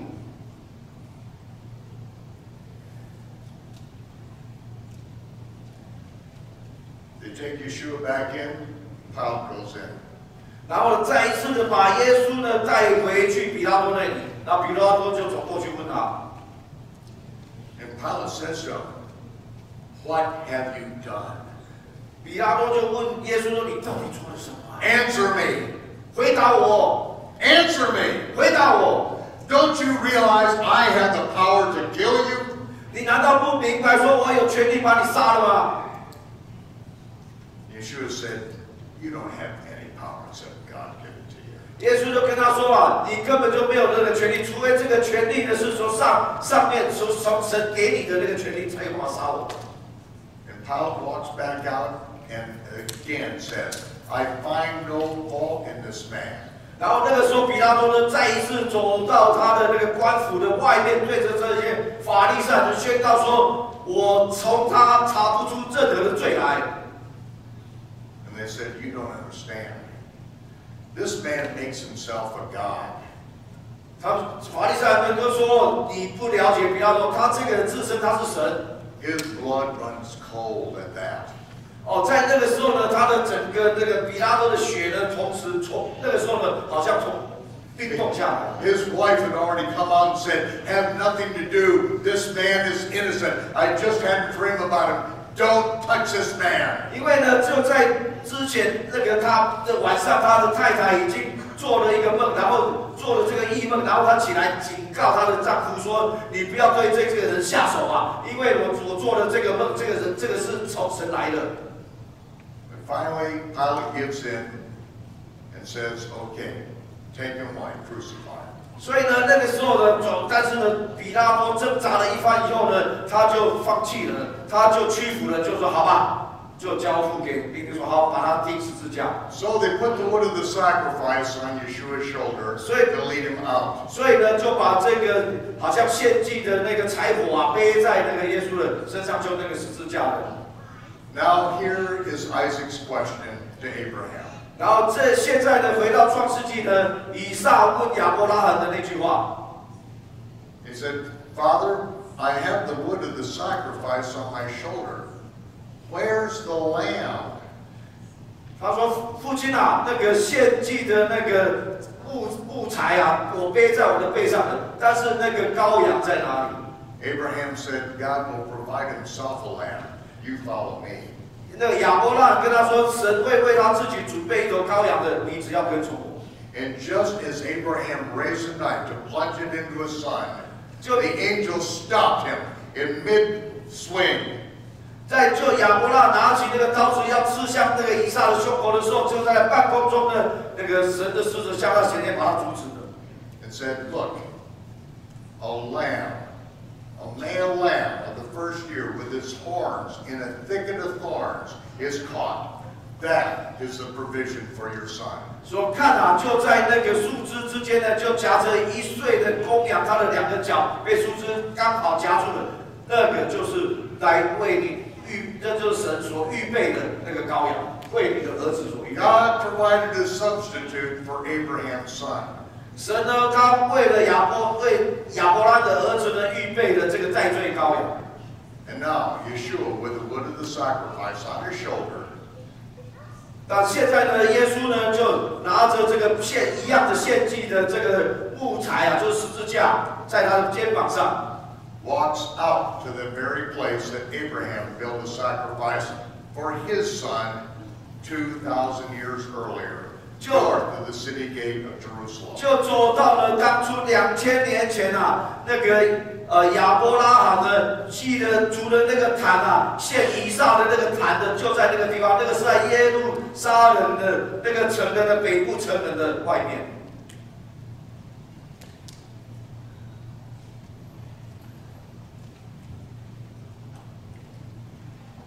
John was the only disciple that was there at the crucifixion. 在那个钉十字架的时候，约翰是唯一留下的使徒。The women were there, 还有一些妇女们在那里。but all the other disciples and apostles were gone. 但是所有的其他使徒跟门徒都已经跑光了。It says they were behind closed doors for the fear of the Jews. 因为呢，他们都把门关起来、躲起来了，因为很怕这些的犹太人的领袖。John was the only one who stood there face to face, eye to eye with Yeshua as he hung on the cross. 那个约翰是唯一一个站在十字架下面对着耶稣呢，眼对眼看着耶稣的使徒。People were not find in hills far away. It was right in the roadbed where you'd walk up and look right into the face of your father, your brother, your next door neighbor, Yeshua. 在那个罗马时代呢，人们不钉十字架，不是钉在高高的山上，他们是钉在那个大马路的旁边。所以呢，以至于呢，你可以就在这十字架上面，就可以对着你钉在十字架上面，比如说你的父亲啊、你的叔叔啦，这样子来讲话。While Yeshua was hanging on the cross, he quoted the entire 22nd Psalm that David wrote when he saw the suffering of the Messiah. 那当耶稣挂在十字架上面的时候呢，他就开始引述那个诗篇第22篇，那是大卫事先就已经看到这个弥赛亚以受苦的仆人形象在挂在十字架上的时候，那个景象，他事先写下在诗篇22篇。And then, when Yeshua knew that his hour was come, he said, "I thirst." 当那个耶稣知道说那个时辰到了，他就说我渴了。What is this hour that was come? 圣经里面讲他的时辰到了是什么意思？ When the high priest sacrificed the last lamb, the Passover lamb chosen by the high priest.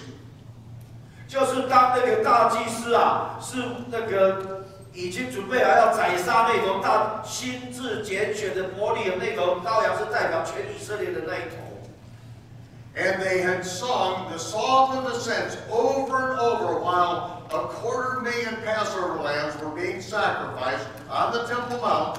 而且呢，他们真会唱一些诗篇里面的经文，然后在那个时候呢，已经其实有几十万头的那个上来过节的这些家庭，他们所献的那个逾越节的羔羊，同时被宰杀了。And as soon as the last Passover lamb was sacrificed, the high priest would wet his lips, and then he would fill his lungs with air, and he would cry out to the top of his voice, "It is finished!"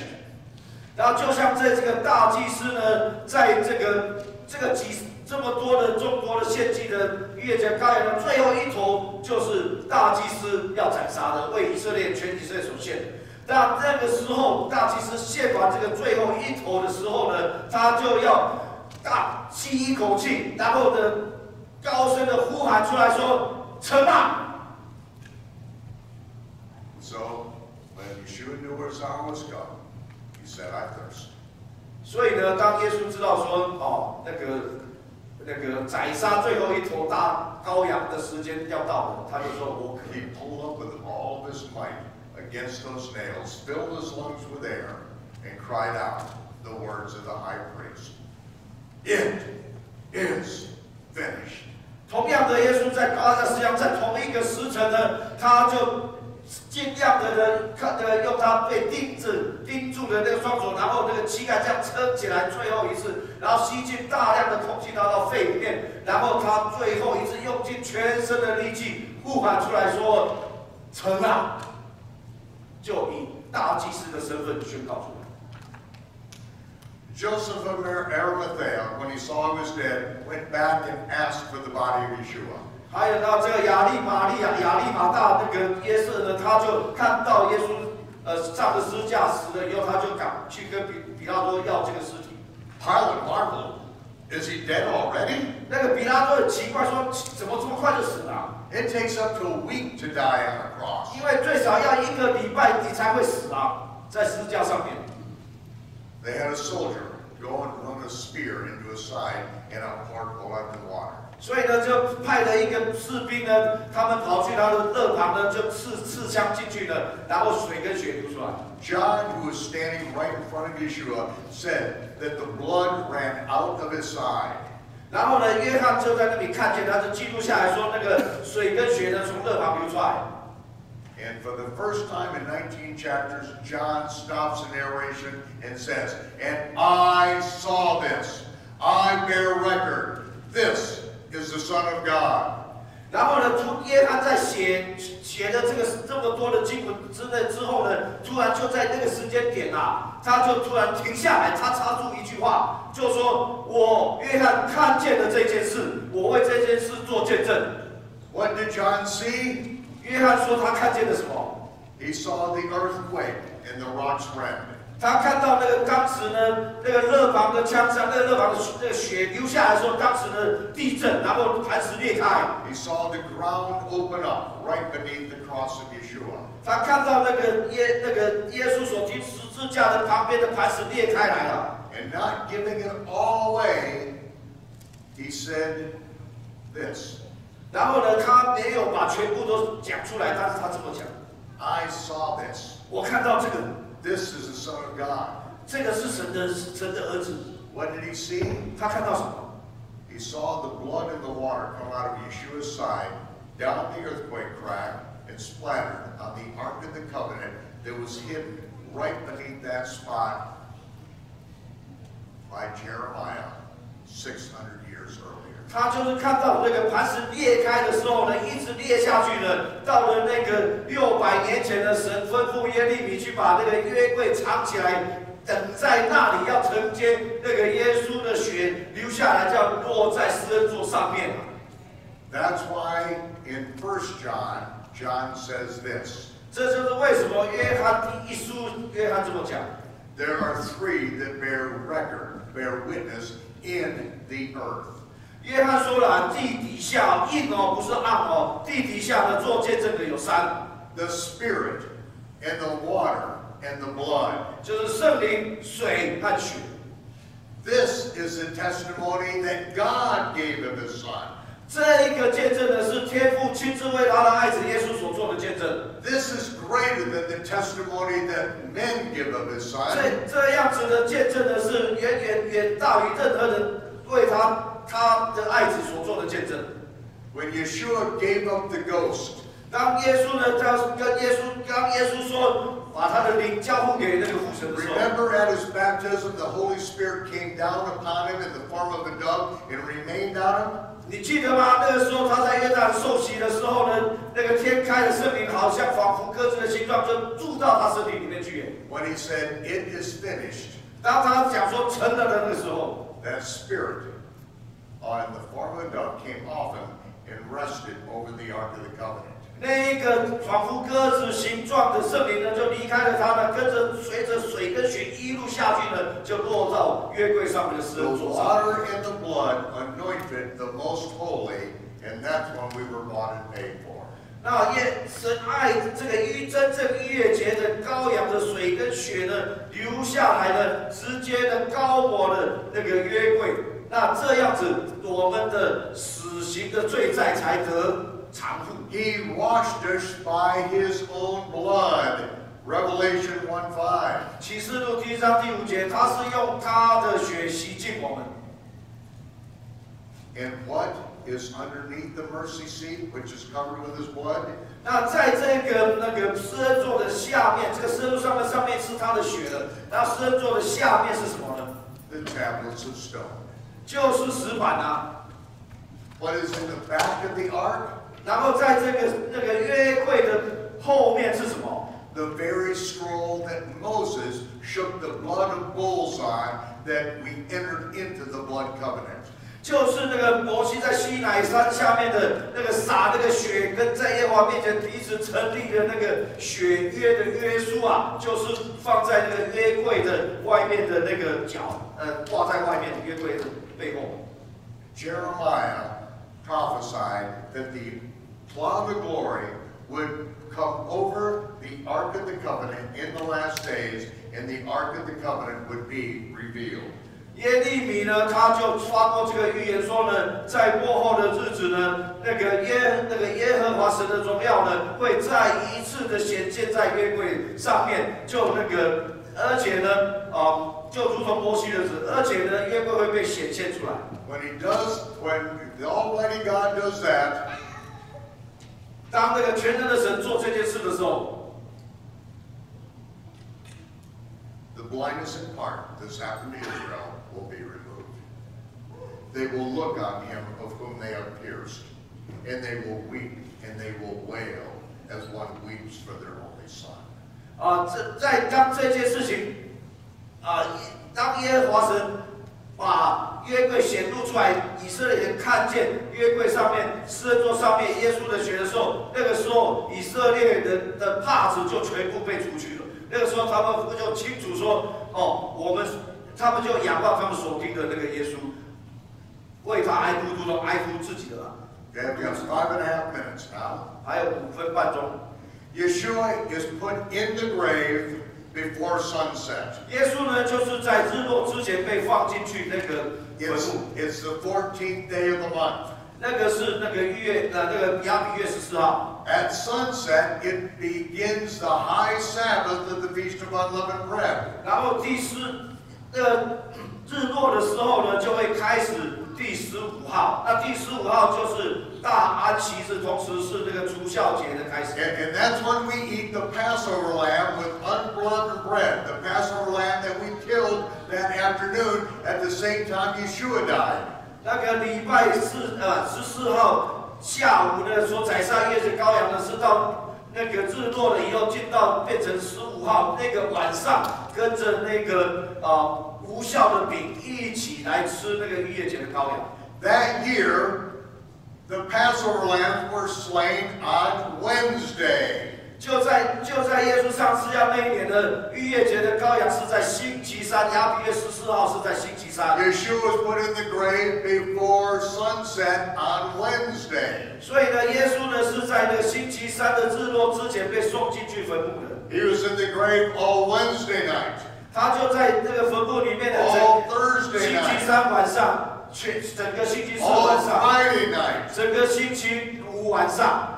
He was in the grave all day Thursday, the high Sabbath. 他呢，就是在那个整个星期四的白天呢，就是那个大安息日，他也是整个白天都在那个坟墓里面。All day Friday. 然后整个白天呢，礼拜五整个白天。All day Saturday. 然后礼拜六的整个白天。And he was raised on the Sabbath just before sunset. 他呢，就是在那个礼拜六，就是那个安息日啊，第3个白日将近的时候之前，日落之前，他复活了。And when the sun set, it's now the day of the first fruits. 然后呢，当这个日落的时候，礼拜六晚上日落的时候，就开始了初熟节。One sign and only one sign. 就是一个只有留下一个神迹。3 days and 3 nights in the grave and raised on the 3rd day. 3个晚上在坟墓里面，3个白天在坟墓里面，这是第2个条件。第3个条件还要在第3个白日复活。How did so many people make a mistake? 为什么有这么多人犯了这么多的错误？ Because John says they had to get him off the cross before sunset. Because that began the Sabbath. 因为呢，很多人说啦，因为那个约翰福音里面记载说，必须要在那个日落之前呢，把耶稣的尸体取下来，因为那个要开始一个大安息日。So we know regularly that Friday at sunset begins the Sabbath. 我们知道的通常的情况，以周安息日的概念来讲，礼拜五日落开始的所谓的一周的周安息日，那叫 weekly Sabbath。But that's not what John says. 但是约翰不是讲 weekly Sabbath。 He says, for that Sabbath was a high Sabbath. 那约翰是说，那个安息日是所谓的大安息日啊。Every one of the feasts of the Lord begins with a high Sabbath and it ends with a high Sabbath, regardless of the day of the week. 所以呢，耶和华的节期啊，从那个节期是跨好几天，它的第1天跟最后1天都被定义为大安息日，不管它是落在那个礼拜的哪一天。But who doesn't know that? 那谁不知道这个事情？ The Pope, because the Pope is a biblical illiterate. 教皇不懂啊，他会对圣经完全不懂啊。Plain and simple. 就这么 He 简单。 doesn't know the Bible or biblical culture. He's a Gentile pagan. 他是一个外邦人，他完全不了解那个希伯来圣经的内涵，还有耶和华的节期。 He wouldn't know a feast from the Lord from a feast of Baal. 他呢是那个他根本分不清楚什么是耶和华的节期啊 ，the feast of the Lord， 或者是那个猫头鹰的节期 ，the feast of the all。哦 No. 啊， Baal, I think. 对不起，讲错了，就是巴利的节期啊。Okay, now, here we come. Early the first day of the week. 就在那个7日的头一日的清晨。I've got 3 seconds left. 啊，剩下3秒钟而已。Miriam comes to the grave, and it's empty. 然后玛利亚呢，就已经去了那个坟墓，一空了。She runs back and gets Peter and John. 他就赶快跑去把彼得跟约翰。They come to the grave. 他们也赶快跑去空坟墓。They go in. 他们进去看。They see the napkin. They see the grave clothes. 他们就看到那裹尸布在那里，还有骨头巾。And they leave. 然后就离开了。Where is he? He's missing. 哎，他到底哪里去了？怎么失踪了？ Miriam stays there and she's weeping. 然后那个玛丽呢，就在那里呢，一直哭啊，待在那里。She sees in the darkness what appeared to be a gardener. 然后呢，那个时候天色还很暗啊，所以他看到一个人看起来像园丁。She calls out to the gardener, "Sir, where have you taken the body of my Lord? Where have you put him?" 园丁说啊，先生啊，你把我的夫子的尸体移到哪里去了？ The gardener answers her one word. 那个园丁呢，就讲一句话回答他 Miriam. She knows that voice. 他认得那个声音。 She rushes at him to grab him and hold him by the 他 feet. 就赶快跑过去把他抱回来。不是啊，他就赶快跑回家，想要抱他。And he backs off and says, "Don't touch me. 然后耶稣呢，那个时候就赶快往后退，说不要碰我。 I have not yet ascended to my Father in heaven." 我还没有升上去见我的父，你不要碰我。 Go tell my disciples that I now ascend to my God and their God, my Father and their Father. 去告诉我的门徒们，我现在要升上去见我的神，就是他们的神；升上去见我的父，也就是他们的父。 What is this all about? 这个为什么是这样子呢？这里面玄机在哪里？ Remember when the earthquake and the rocks rent and the graves were opened? 还记得吗？那个时候，那个耶稣钉十字架的时候，那个水跟血流下来的时候，磐石裂开，坟墓也被打开了。 He cried with a loud voice. The earthquake, the rocks rent, and the graves were opened. 在那个时候呢，他说趁着那个时候啊，那个坟墓啊，橄榄山的坟墓有很多被打开了，地震嘛。 And when he arose, those in the graves arose and appeared to many in the streets of Jerusalem. 然后呢，当耶稣复活了以后啊，那些被打开坟墓的那些人啊，就跟着耶稣呢，在复活，在这初守节就开始他就进到那个耶路撒冷向众人显现。 They are the first fruits who rose from the dead. 为什么呢？这就是应验的初守节 ，first fruit 就是复活的意思啊。那所以呢，这些人就是被拣选做首批复活的果子，要献给神的。 So Yeshua takes those first fruits and presents them before the Father's throne in heaven. 所以呢，耶稣呢就把这些少数被拣选为第一批首先复活初熟的果子呢，就带他们的升上去见他父，当做初熟的果子在天上的圣殿，然后献给父神作为初熟。 He says, "I'll see you in a few days, Father," and he was back down on the earth. 然后呢，他就跟天父挥挥手呢，我现在还要再下去，然后我几天以后再回来看你。 Now the other women, which had the burial spices, they make it to the grave. 还有其他的妇女们呢，她们带着那个香膏呢，也到了坟墓那里去。 An angel tells them they're too late. He is already risen.